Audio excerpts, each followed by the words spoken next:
Hey everyone, it's Agent Pikachu here. So here's our latest topic from our KCGO podcast. It's going to be about the Capcom plug and play. So hopefully you guys do enjoy. And I just want to preface this by saying $280.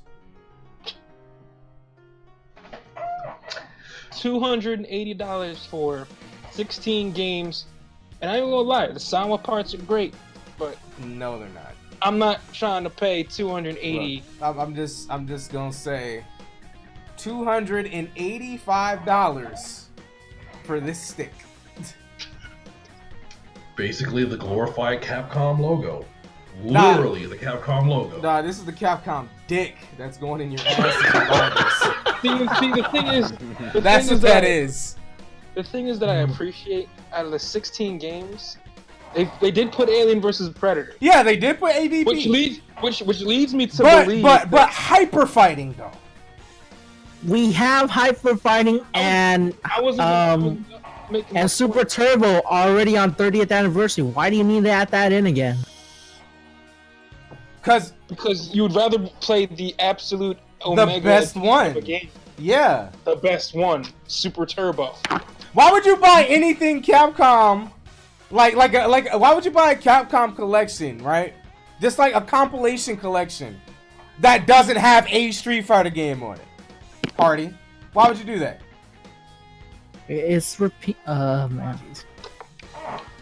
Thing is, 30th anniversary was already in there. Unless it was already in there, but that's not the point. We're not talking about 30th anniversary. And besides, 30th anniversary was not a goddamn arcade stick. It was not $285. And the thing is, it's like, for 16 games, as I was trying to say, it's like AVP, they got the license for that. 20th Century Fox, absorbed by Disney. If Capcom still has any remote relationship with Disney, why didn't they put the Punisher on there? You know? Oh, word. Where's the Punisher? Yeah, word. Right, that's what I want to say. Nick Fury is Marvel, isn't Why the fuck did you put Darkstalkers 1? Like not VSAB, you put Darkstalkers 1? Everybody knows VSAB is the best one. God damn it, dude. Where's the Punisher? Where's Saturday Night Slam Masters? God, where's dude. Cadillacs and Dinosaurs? Yo, Cadillacs and Dinosaurs is my shit. Yo, like, I could go in just as much as DVs, but DV is just gonna knock it out the park. But I'm just like, you're leaving so much left to be desired. Why would you put in Mega Man? Why would you put in Mega Man Power Battle instead of Power Battle 2? Dude, where's Base, man? We need. Oh wait, no. I mean, what's the other bot's name? Was it Zero or Zeo? Where's Cyberbots? No, Cyberbots is here. Okay. Yeah. I was probably here's the list. You got 1944, AVP, Armored Warriors, Capcom Sports Club, Captain Commando, Cyberbots, Darkstalkers 1, Echo Fighters, excuse me, Final Fight 1, Ghouls and Ghosts, Giga Wing, Mega Man the Power Battle, Pro Gear, Street Fighter 2 Hyper Fighting, Strider, and Super Puzzle Fighter 2 Turbo. You're missing out on so many. Where's UN Squadron? They have terrible choices. They have some decent choices, but not a very good select. You're missing out on so many. This is what you get. No, but you know what though? Like, something tells me that this is gonna, because it has like a USB port like in it or something like that, that they may like also like, I don't know, add more later. You know? I was actually gonna say something about that. I mean, yeah, I was thinking as long as it has a USB port to it, you can definitely add more shit with external updates. It depends on the hardware itself, though. Like, if this shit is crackable, like if it's which chances are will be. Like if you can crack this and put whatever the fuck on it, then I kind of feel like it might be a little bit worth it just for the stick alone. Cause like, think about it. No, just cause like, it's not only is it memorabilia, right? But it's an actual arcade stick, has Sanwa parts. Yeah, it has Sanwa parts. It might be moddable. We don't know yet. Ain't nobody really bought it because it's not out yet. But if it's moddable, you best believe I'm putting some Submitsu buttons in that motherfucker. Either way, I mean, I'm gonna be real with you. It's just ugly. I don't know why anyone would want that. Because it's memorabilia, dog. It's literally just glorified memorabilia. But DV did say that he had a lot to say on this, so I'm gonna go ahead and let him take it away. Warning: the views expressed by Dark Valentine are the sole owners of Dark Valentine. Viewer discretion is advised. Okay. There are major fuck ups across the board for this shit. Like, literally. You see this in my hand? This is an open top Raspberry Pi. I recognize the fucking connections anywhere. I got the same exact shit. You wanna know how much I paid for this? 35 fucking bucks. I can do the exact same shit that big ass piece of plastic can fucking do.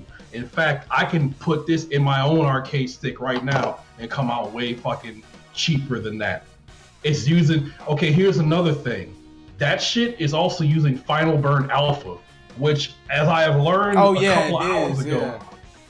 I learned a couple hours ago, Barry Harris, the guy who's the lead for Final Burn Alpha, actually gave an official license to Capcom for commercial use of an emulator that's non-commercial use.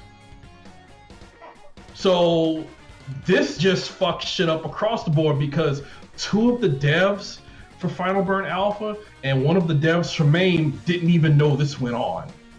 He basically put it up for grabs, and that's not even the worst part of it. Doing a little bit digging while everybody else was talking, I did a little bit more digging on it. The Capcom Home Arcade is not a Capcom product. It's just like the A1 UCAVs merely licensed by Capcom. The actual company making the at-home arcade unit is Koch Media GmbH, dude, under license from Capcom. Wait, what? Look at the website. You're fucking serious. No way. I'm on the website. Where? Yeah. They say, put it like this. Oh, yeah, Koch Media. Yeah. They made it look like an official Capcom website, which is actually Koch Media GmbH. Nothing to do with Capcom other than the games and the logo usage license. So, and even MAME Hayes, another MAME developer, had to step in on this. And it's like Barry Harris needs to have a good damn explanation. Everybody's fucking up across the board. One of the FBA devs is really willing to pull all of his code out for any future FBA updates, which, let's be honest, without him, we wouldn't even, without one of the, I think it's K, I think that's his name, K_, without him, we wouldn't even have Fightcade. So there's a lot of shit going on with this. So, I mean, I'm just sitting here, it's like, it's just been going on and on and on, because now you're questioning the legality of it. In fact, Lib Retro had something to say about the exact same shit. So now, this company, which has legal rights to use the license for Capcom, somehow got a paid license from Barry Harris without mentioning to the other devs involved with the making of Final Burn Alpha, which has MAME code that was before the current license that's out right now, because it has some MAME tools inside of it to make most of the cores work for the shit. Again, which is why we got Fightcade in the first place. So now it's just a major fuck up across the board, because everybody felt like, okay, 16 games. Yes, they're legacy CPS 1 and 2 titles, which, by the way, if you're releasing AVP, it has to be the 3-player version, because the original parent ROM is a 3-player version. The US only got the 2-player version, a 2-player cabinet. In EU, there's a 3-player cabinet. The original game is 3 players. So you're just changing the region for US so it can just be 2 players to support the cabinet. But that's not the point. 16 games don't even come up close to enough space on the shit. I mean, let's look at it this way. From the way the wire's set up, the damn thing has built-in Wi-Fi. This has built-in Wi-Fi. It does. It's a fucking Pi architecture, dude. And I should know this. I build these things. I should know this shit. It's Pi architecture. It has It's got the USB power plug. It has actual USB. See where this heatsink is? That's the Wi-Fi part. So it has literal built-in Wi-Fi. So it's running on it's running in a Linux environment, which is what most of these things have to run on anyway. But you're using a version of Final Burn Alpha that's been out since fucking 2018 that everybody has. Okay. Everybody and their brother-in-law have. I don't want to cut you off, but the fact that here in the trailer they say that they mentioned that it's preloaded, kind of feels like they're gonna be adding more shit to it. Oh yeah, I was looking at that and I was thinking the same thing as soon as I read it. Yeah, like if you have to if being preloaded is something that you have to say, then clearly that means you probably have more that's coming like later on. Because there's so many Capcom games that but not only that, but Wi-Fi enabled for worldwide leaderboards. Like I don't believe that's all it's going to be for. No. Like at all. At fucking all. No. Dude, the architecture that's used for this, when it comes to RetroPie and RetroArch, is on the same shit. The Wi-Fi aspect is used for the online shit. It's hard as fuck to get working, but it's not impossible to get it working. Yeah. It's also used to actually update the shit. You can also use it to wirelessly connect to your own network to drop your own shit on there. That's how I'm able to load my shit on here. I can do it wirelessly through my desktop straight to here if I wanted to. The only thing that it's not mentioning is the fact that it has a Bluetooth on it. You know what I'm also really worried about? Now, here's the precedent. If we all know what happened with Soulja Boy and how Nintendo shut that shit down immediately. So we're looking at this particular thing, and this is using the Capcom license. Again, this is major fuck-ups across the board here. So if you're trying to legally pass this off as a means of saying, okay, well, they bought a commercial license, why would you get a commercial license for a non-commercial emulator when for years all of us in here is guilty of getting the shit our own way and playing the shit our own way? Why would you get a license for that when for years it's always been said before you even fired up the emulator, or when you fired it up, that if you purchased the ROMs with this emulator, you purchased it legally, you've been ripped off, you've been tricked. Yeah. So now, 20-something years later, here we are. Where's that shit now? Right. Where is it? It's valid. I mean, do we potentially? That's a very valid fucking question. Hey, where do we go from here? I'm also. Do we potentially see legal action with this thing, like between the devs and Capcom? Maybe, or the third party. Maybe. Well, but maybe the people who put this shit together and tried to sell it off. Yeah, but as far as the devs of FBA and MAME, no, because one, they had no knowledge that this was even going down until Barry released the tweet. In fact, I'm gonna drop the tweet in here. Well, I took a screenshot of that shit. I'm gonna just let you see it. Let me see. Yeah, this definitely is drawing a lot of controversies. Yeah, here it is. I'm putting it. It's in the Discord. There it is. That's the entire thing. Hold up, let me grab it. Yeah, everybody, dude. Articles are starting to pop up all over the place, wondering how sketchy this shit is. There's a whole fucking subreddit talking about this very thing right now, and how the thread went off the rails and shit. Okay, looking at all this, dang. Okay, besides all the legal stuff, how about the design? I think it looks kind of silly.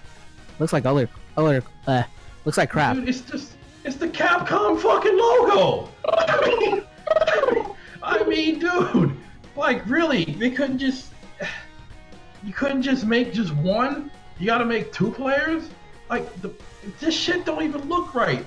Like, okay, let's go sets. Okay, y'all gonna sit right next to each other, ass close. Like the fuck, man. Get the fuck out of here with that. Yeah, like we ain't kids no more, bro. This shit, like, you know, this is really. You gotta need elbow room. This ain't. Yeah, bro. Like, this was like me trying to play VSAB on that miniature ass cabinet back at this con I went to, bro. Dog, like the screen is right here, right? Actually, hold on. No, the screen is right here, right? I'm all the way over here just to get some fucking room. And I'm like fucking standing diagonally trying to push the buttons and shit because I need my goddamn room. Like, it's really bad. Yeah, but you know, I don't know. The one thing I'm really worried about is the architecture of this whole thing as well, because what if it's hollow? Like, what if it's like super lightweight? You know? That's gonna be a big fucking concern. Other than the design, like if it's light as fuck and ugly, somebody's gonna throw that shit at some point. Yeah. Right. Like like another thing, Final Burn Alpha is based on the original Final Burn, which was non-commercial, and integrated a lot of pre-relicensed MAME shit as well, which is also non-commercial. And they had a lot of contributions from people who wanted to be non-commercial. So right now it's a big fucking mess. A non-commercial emulator somehow all of a sudden being licensed, giving an official public license. So and you gotta pay for it. So and you gotta pay for it. So that's $280. Right. It's just like, oh my goodness. Okay, so the devs never got any, like, you know, approval. Like, they didn't say yes, go ahead. Like, they didn't give any consent. Barry Harris overrode the devs involved and just went and gave away a license. Say a word. Yeah, so this is not commercial use then, right? It's not. Somehow he made it to where they got the license, but in order for them to get that, all developers. It had to be unilateral, and it wasn't. Yeah, it's gotta be unilateral decision by everyone involved that brought it together in the first place. You can't just say, oh, it's not like it's open source. That's not open source. You gotta say, oh, okay, well, I want to go ahead and sell this. Well, I need to go ahead and contact such and such and such, and it's especially MAME Hayes had specifically said that. As far as they spent, like, as far as a MAME developer, when it came to MAME, they spent in excess of a year contacting every single contributor to get permission to offer their code under a different license going forward. That's what MAME had to do in order for their shit to actually be where it is right now. So the same thing should be for Barry Harris and the devs behind it, that, again, the devs are quite pissed off, didn't know this went on until the tweet went live. And it's actually a real thing because it's on the site. Because again, why would something official by Capcom standards, and Capcom can do this themselves. Let's go back to the PS3 and Xbox 360. All the shit that they released digitally.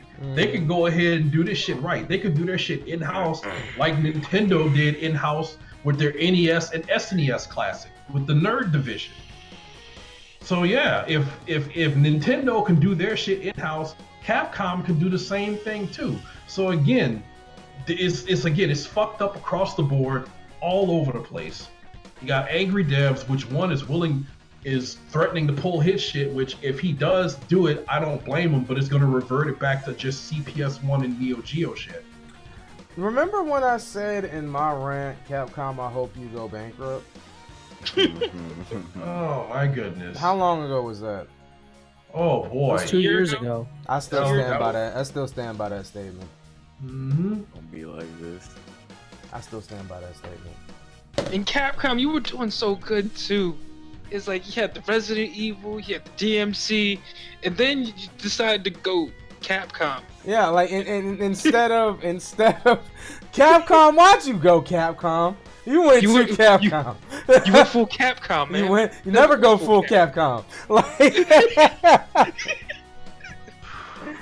oh my god. So maybe there's gonna be some legal ramification. I don't know. I hope people. You already know somebody pre-ordered this shit. You know somebody did. Yeah. You already know people pre-ordered it, and if this goes into litigation and we get lawsuits out of this. I don't know. I don't know. And don't forget to pre-order when you finish. This stick is Comcat. Comcat, fuck you. Oh man, but okay. So are we done talking about this? Or? Yeah, we're done. The bottom line, I'm gonna end with this. This is a total shit show. And again, this just raises the question: if people like this can come around, which they have legal rights to use the license from Capcom, whatever they build, then who's to say someone else won't do the same thing?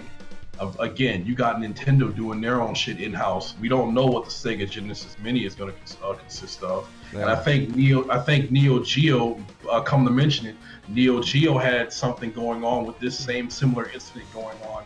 I think, but it got settled. I'll have to remember it for another day. But that just sets a bad precedent. What's going to happen going forward? You know, it's leaving a very bad taste in my mouth, and I don't like the direction this is going. And it seems like more shit just keep coming up, but just across the board, it's a total fuck up. I hate to see things go downhill like this. Again, if you're going to be the lead project in anything, and I'm not just talking about emulation, I'm talking about like music, movies, books, whatever. If you got a team behind your shit and you just all of a sudden make decisions because you're the boss or whatnot, but you don't consult the rest of your team, yeah, there's going to be a lot of friction. Yeah, there's going to be a lot of button heads, but there's a total lack of communication. That's just bottom line. Yeah. Okay. If you don't have any communication, shit just falls apart. I mean, look at what we're seeing right now. Okay, so with this issue going on, does this potentially make emulators go legal, or is that still a gray area? That's still a legal gray area, no matter how you look at it. Because, okay, we get the fact that Nintendo, they basically own their first party stuff, and yes, they're releasing their stuff. Not only they're doing the NES Classic, SNES Classic, they're doing their shit through the Switch, which is their own proprietary emulation. Basically, they've studied what we've done and did their own shit so they can release their stuff legally. So you can get their stuff through their channels. That's a form of legal emulation because they're doing it in-house. This, however, even though Capcom has the means to do it, it's a shit show. So, no, it's not going to open the doors for legal emulation across the board unless all companies do what Nintendo did.